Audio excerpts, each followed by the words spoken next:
front of me is INFINIX Hot 50, and today I would like to show you how you can operate apps permissions.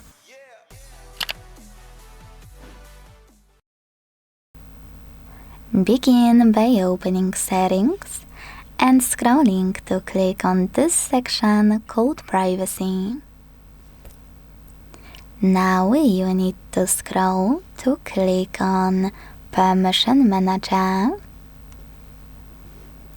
Here, App Permissions. And to manage it, pick any feature. Let's start with Camera. After clicking on a chosen one, you will see a few sections.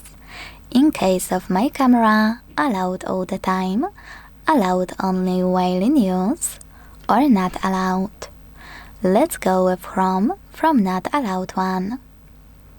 Now you need to apply one of those options.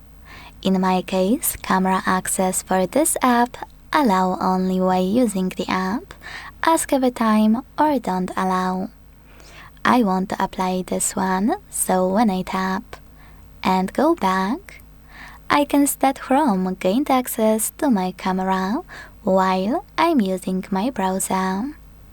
Quick tip, you can also select any feature just to find an app you wanna manage.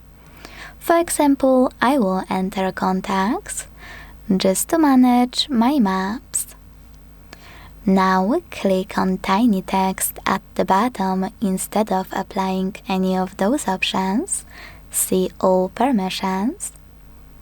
And manage all of those only for chosen app the same way. Thanks so much for watching. If you enjoyed this video, don't forget to leave a like, comment and subscribe. Bye!